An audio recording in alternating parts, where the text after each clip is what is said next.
Hello বন্ধুরা, আশা করি সকলে ভালো আছেন। আজকে দেখুন, ফুটন্ত গরম জলের ভেতর দই দিয়ে আমি একটা নতুন ধরনের রেসিপি তৈরি করব। আপনারা শেষ পর্যন্ত ভিডিওটা দেখুন, খুব ভালো লাগবে আপনাদের। খুবই দামি রেসিপি। আমি একটা ফ্রাই প্যান গরম করতে দিয়ে দিয়েছি গ্যাস ওভেনে। আমি 1 বাটি জল দিয়ে দিলাম। জলটা একটু গরম করতে দেব। আমি একটা বাটি মাপে জল নিয়ে নিয়েছি। আপনারা যে কোনো বাটি হোক, কাপ হোক, মাপের জল নিয়ে নেবেন। দেখুন, জলটা একটু ফুটে উঠেছে যখন, তখন আমি যে বাটি মাপে জল নিয়েছিলাম সেই বাটি মাপেরই 1 বাটি দই আমি দিয়ে দিচ্ছি। দিয়ে আমি এবার দইটাকে জলের সঙ্গে ভালো করে মিশিয়ে নেব। বন্ধুরা, রেসিপিটা বানানো একেবারেই সোজা, কিন্তু এর স্বাদ কিন্তু একেবারে মুখে লেগে থাকার মতন। এটা দোকান থেকে কিনতে গেলে আপনাদের অনেক টাকা খরচ পড়ে যাবে, আর বাড়িতে সাধারণ ঘরোয়া উপকরণ দিয়েই আপনারা এই রেসিপিটা বানিয়ে ফেলতে পারবেন। আমি দইটাকে খুব ভালো করে জলের সাথে মিশিয়ে নিচ্ছি। অনবরত নাড়তে হবে, নেড়ে নেড়ে একেবারে ভালো করে জলের সাথে মিশিয়ে নিতে হবে, যাতে দইয়ের ভেতর কোনো লাম্পস না থাকে। দেখুন, দেখেই মনে হচ্ছে দইটা জলের সাথে ভালো করে মিশে গেছে। যে বাটি মাপের জল আর দই নিয়েছিলাম সেই বাটি মাপেরই আমি ময়দা নিয়ে নিচ্ছি। 2 বাটি ময়দা নিয়ে নিলাম। তার 1 বাটি জল, 1 বাটি দই আর 2 বাটি ময়দা। এবার আমি সব কিছু ভালো করে মিশিয়ে নিচ্ছি। গ্যাসের ফ্লেমটা এই সময় মিডিয়াম টু লোতে রেখেছি। রেখে সব কিছু ভালো করে মিশিয়ে নেব। বন্ধুরা, রেসিপিটা বললাম না, একেবারেই সোজা।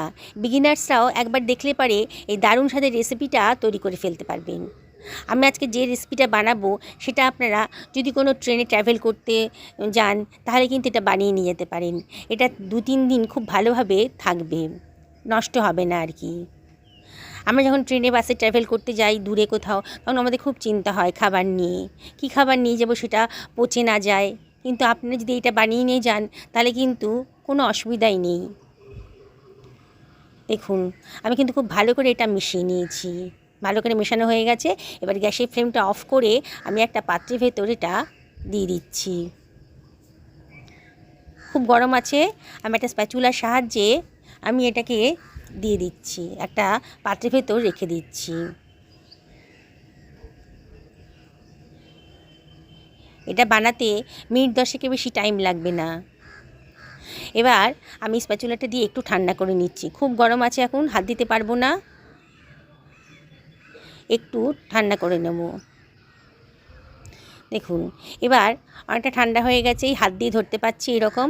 খুব বেশি ঠান্ডা করা যাবে না, একটু গরম অবস্থাতেই কিন্তু করতে হবে। এবার আমি এর ভেতর একটু দিয়ে দিচ্ছি 1 টেবিল চামচ লবণ। আমি লবণটা দিতে ভুলে গেছিলাম, যখন জলটা গরম হচ্ছিল সেই সময় কিন্তু আপনারা লবণটা দিয়ে দেবেন। আমি একেবারে ভুলে গেছিলাম, সেই জন্য পরে লবণটা দিয়ে দিলাম। এতে কোনো অসুবিধা নেই, স্বাদের হেরফের কিছু হবে না। খুব ভালো করে মিশিয়ে নিতে হবে। এবার আমি এই গরম অবস্থাতেই, গরম মানে যখন হাতে ধরতে পারছি এইরকম গরম অবস্থাতেই আমি কিন্তু ভালো করে মেখে নিচ্ছি। খুব ভালো করে ঠেসে ঠেসে মেখে নিতে হবে। যত ভালো করে মাখবেন ততই কিন্তু স্বাদ হবে। আমার ওই বাটিতে অসুবিধা হচ্ছিলো, আমার থালাতে অসুবিধা হচ্ছিলো মাখতে। আমি কিচেন টপের ওপরেই ভালো করে ঠেসে ঠেসে মেখে নেব। দেখুন, আমি কিচেন টপের মতো নিয়ে এসেছি ডোটাকে। খুব ভালো করে মাখতে হবে, কোনো অসুবিধাই নেই। বানানোটা একেবারেই সোজা। বললাম না, বিগিনার্সরাও একবার দেখলে পারে এটা বানিয়ে ফেলতে পারবেন। আর আপনারা যদি এটা একবার বানিয়ে খান তাহলে যতবারই বানাবেন ততবারই মনে হবে আবার আবার বানাই, আবার বানিয়ে খাই এরকম। দেখুন, আমি ডোটাকে একটু লম্বা শেপের করে নিলাম। খুব ভালো করে ঠেসে ঠেসে মেখে নিয়েছি। দেখেই মনে হচ্ছে স্মুথ একটা ডো তৈরি হয়ে গেছে। এবার লম্বা শেপ করে আমি ছুরি দিয়ে কেটে নিচ্ছি, পিস পিস করে কেটে নিচ্ছি। এরম করে কাটলে পারে প্রতিটা লেচি কিন্তু সমান সাইজের হবে, নাহলে আপনার হাত দিয়েও করতে পারেন, কোনো অসুবিধা নেই।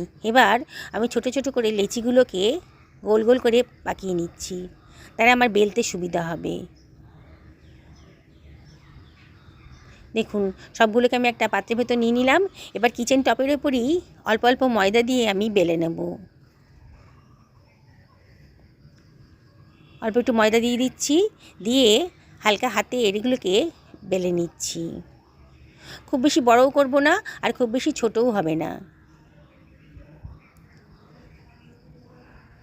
বন্ধুরা, রেসিপিটি যদি ভালো লাগে তাহলে একটা লাইক করবেন, আর কমেন্ট করে জানাবেন যে আপনাদের কীরকম লাগলো। দেখুন থিকনেসটা দেখুন কীরকম করেছি। এইভাবে আমি সমস্ত পরোটাগুলো বেলে নিচ্ছি।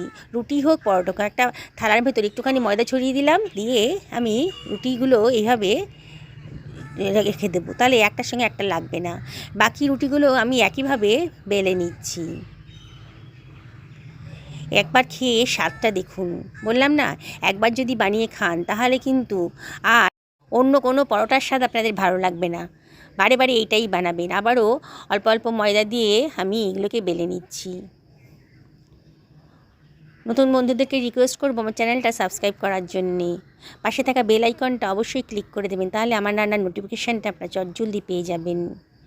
একটা ফ্রাই প্যান গরম করতে দিয়ে দিয়েছি। এবার গরম অবস্থাতেই আমি একটা রুটি এর ভেতর দিয়ে দিলাম, দিয়ে এবার এপিট ওপিট করে খুব ভালো করে এটাকে সেঁকে নেব। খুন্তি দিয়ে একটু চাপ দিলেই সাইডগুলো কিন্তু ভালো করে ভাজা হয়ে যাবে। আমি এপিট ওপিট করে উল্টে পাল্টে দেব, আর খুন্তিটা দিয়ে একটু চাপ দিচ্ছি। দেখুন কি সুন্দর করে ফুলে উঠেছে, ভেতরটা ভালো মতন শাঁকা হয়ে গেছে। আপনারা এটাকে রুটি অবস্থাতেও খেতে পারেন, কিন্তু বললাম না খুব সুন্দর টেস্টি একটা রুটি তৈরি হয়ে গেছে। দারুণ স্বাদের একটা রুটি কিন্তু একেবারে ফুলো ফুলো রুটি তৈরি হয়ে গেছে। তবে আমি আজকে এটাকে অল্প তেল দিয়ে পরোটা বানাবো। একটু নতুন স্বাদ আনার জন্যে আমি এটা পরোটা বানাচ্ছি। আমি অল্প সামান্য হাফ টেবিল চামচ করে তেল এপিট ওপিট করে দিয়ে দিয়েছি। প্রথমে হাফ টেবিল চামচ দিয়েছি, তারপরে আবারও হাফ টেবিল চামচ দিয়েছি। 1 টেবিল চামচের বেশি তেল লাগবে না। দেখুন আমি এটাকে সেঁকে নিচ্ছি অল্প তেল দিয়ে। দেখুন কত সুন্দর ফুলে ফুলে হয়ে তৈরি হয়ে গেছে। আমি এটা আগেরটা ফ্রাই প্যানে বানিয়েছিলাম, এবার আমি তাওয়াতে বানাচ্ছি। দেখুন তাওয়াতে একটা রুটি দিয়ে দিলাম, দিয়ে এপিট ওপিট আগের মতনই ভালো করে সেঁকে নিচ্ছি। তাওয়াতেই করুন আর ফ্রাই প্যানেই করুন, রুটির স্বাদ কিন্তু একই সুন্দর আসবে, কোনো স্বাদের কোনো হেরফের হবে না।